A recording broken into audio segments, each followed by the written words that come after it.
Welcome to Cruise News, your daily update on everything happening at sea. Visit cruisenews.io to see today's stories and sign up for email alerts. So imagine trying to parallel park a skyscraper. Right, which sounds completely impossible. Yeah, totally. Now imagine trying to do it in this, 2,000-year-old harbor that was originally designed for tiny wooden fishing boats. Yeah, that is the exact mathematical nightmare the cruise industry is wrestling with right now. It really is. And, as travelers, we usually just grab a welcome cocktail, head up to the ladder deck, and completely ignore these staggering structural forces that are actually making our vacation possible. Well, I mean, which is perfectly natural, right? You're there to relax, look at the ocean, and definitely not think about global supply chain. Exactly. But today we're focusing on the fact that the cruise industry is experiencing these massive structural shifts, and you're seeing this play out in really three very tangible ways. Yeah, definitely. It's dictating where the absolute biggest ships on the ocean can physically drop anchor. It's totally transforming what you're eating and how you're paying for it, and it's driving this highly strategic game of musical chairs that dictates which ships actually serve your local home port. It really is an exercise in managing scale. So we're going to examine a few things today to kind of unpack that. First, a major infrastructure breakthrough at Turkey's Antalya port that is opening up the region to these massive vessels. Right. Then, Carnival Cruise Line's sweeping culinary rollout across 29 ships, which is just a massive undertaking. Seriously, it's a logistical mountain that I can honestly barely wrap my head around. It's unprecedented. Yeah. And finally, the Carnival Venezia's final scheduled season in New York before a huge roster swap. So if you're booking a quick getaway from Manhattan or, a Mediterranean voyage, these behind-the-scenes industry forces are directly shaping the vacation you will experience. Let's start with the physical limitations of these ships. Yeah, the size issue. Right. We've reached this incredible tipping point. Cruise lines just keep building larger, heavier, taller vessels. But the actual planet, the coastlines, the physical ports, they haven't grown an inch. No, they haven't. And that's the defining problem for port developers right now. You have these engineering marvels that offer incredible economies of scale for the cruise lines, but all of that is utterly useless if there's literally nowhere for the ship to park. Exactly. And that brings us to Turkey's Antalya port. It's operated by Q Terminals, Antalya, and Azabiye, and they've just implemented a workaround that is practically brilliant in its simplicity. It really is clever. Yeah. They have officially opened Piers 9 and 10 for joint use.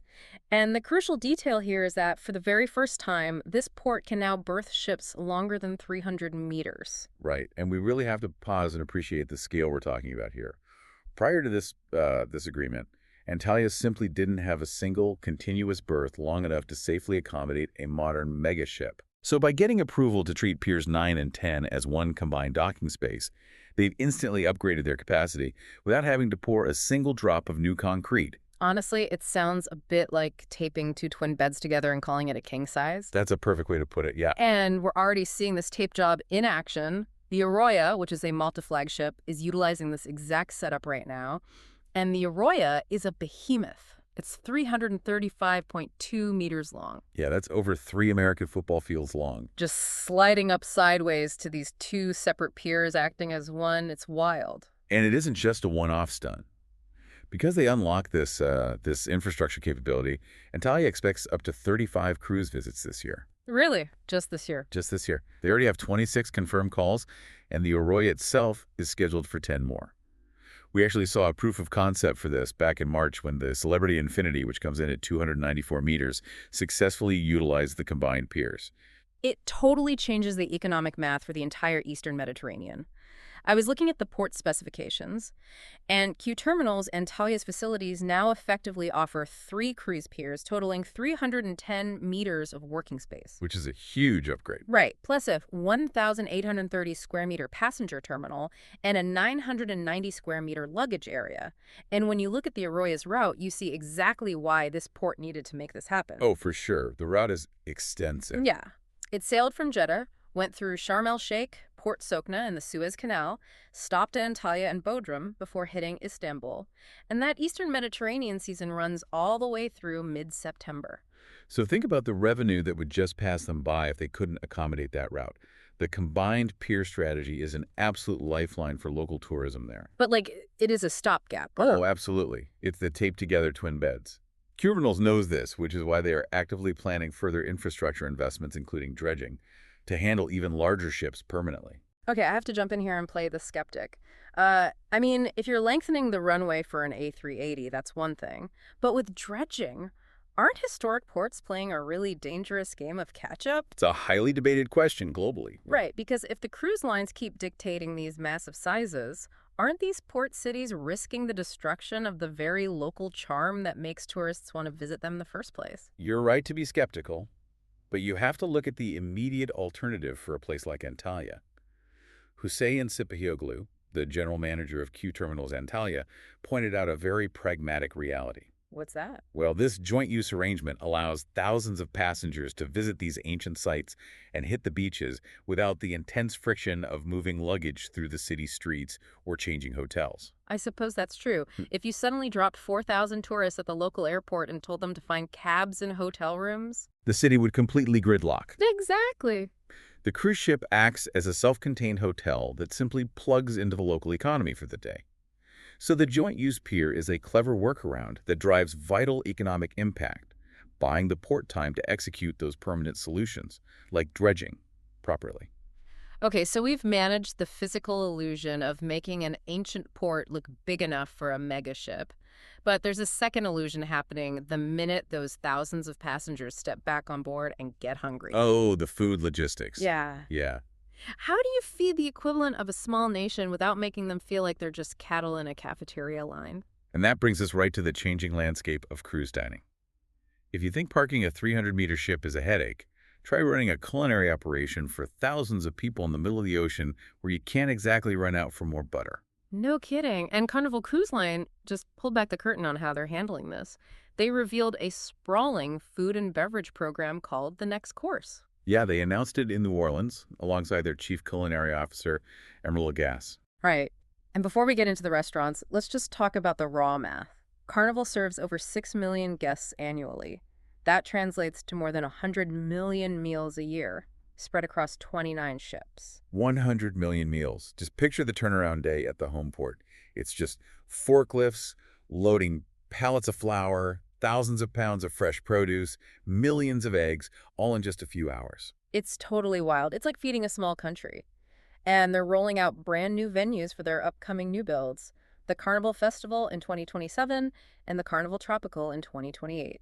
Yeah, so what are some of the new concepts? Well, you've got places like Emeril's Coastal Seafood, which is an extra charge venue featuring oysters, Gulf shrimp, whole roasted fish. But they're also introducing Uku Lei Lei, which is an included dining option, leaning into Hawaiian and Asian dishes like poke bowls and Mongolian beef. And then there's a concept called Fetaccine. Great name. It really is. It combines Italian and Greek items. But what's really fascinating about Fetaccine is the pricing mechanism. Your first visit is included in your fare, but any subsequent visits will cost you an $8 cover charge. Huh. That's a shift. It is. And there are exclusive venues for the festival, too. Yeah. Le Bistro Musicale, which is a French extra charge venue. They're adding the Spark Lounge, a cocktail bar called Mix, and Festival Grounds Coffee and Bar. And they're replacing some older concepts too, right? Exactly. Far East Eats is replacing Shebang, and La Cucina Italiana is swapping out Cucina del Capitano. Plus, fleet-wide changes to the main dining room menus, a Lido family menu, Bagels at Sea, and rotating Blue Iguana Cantina specials. It's a massive overhaul. It is. But I have to stop you here. When I look at this list, Emeril's is an extra charge. Le Bistro Musicale is extra. Fetaccine hits you with an $8 fee the second time you go. I see where you're going with this. Right. Like, are we seeing the erosion of the all-inclusive cruise ticket? Yeah. Is dining just becoming a nickel and dime experience? It's the most common complaint. And on the surface, it absolutely looks like a revenue grab.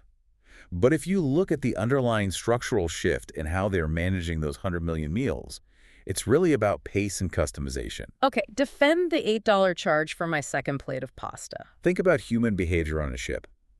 If a shiny new restaurant is totally free, 4,000 people will try to eat there on night one. The kitchen crashes, wait times skyrocket. Right. The hybrid pricing model of Fetaccine guarantees that everyone gets to experience the venue once, but the $8 charge on the second visit acts as a natural deterrent. It gently pushes passengers to disperse to other venues, relieving pressure on the kitchen. So it's basically a valve to regulate foot traffic. Precisely. They are trading the traditional rigid 3-hour sit-down banquet for speed and flexibility. Notice the tech updates Carnival is making. Mobile order and pickup for coffee, and express dining in the main dining room. Oh, right. And they're adding fast casual pop-ups like Fruity and Frosted on their XL class ships, plus new ice cream and milkshake bars. Exactly. Modern travelers prioritize speed. An app that lets you order coffee isn't just a perk. It prevents 500 people from bottlenecking the Lido deck at 8:01 a.m. Yeah, that makes sense. And this rollout is moving fast. It hit the Carnival celebration on June 7th, the Carnival Venezia gets it June 18th, and the Carnival Dream sees it July 5th. Which is the perfect segue. Right, because that specific ship, the Carnival Venezia, is the perfect case study for the third structural shift we're tracking today. Yes, the strategic game of deploying ships to key regional home ports, where you park a billion-dollar piece of hardware dictates its total revenue potential. And the Venezia is making some really fascinating moves. It just returned to the Manhattan Cruise Terminal, specifically 711 12th Avenue, for its final U.S. Northeast summer season. Yeah, and it's running a very diverse set of itineraries for that 4,232 passenger ship. Right. It kicked off with a 4-night Canada cruise to Halifax. Then it pivoted to a 9-night Eastern Caribbean run, hitting Celebration Key, Relaxed Away at Half Moon Cay, and Grand Turk. Oh, and those highly popular 5-night Bermuda sailings. Yep, ones with the overnights at King's Wharf. But the clock is ticking on its time in New York.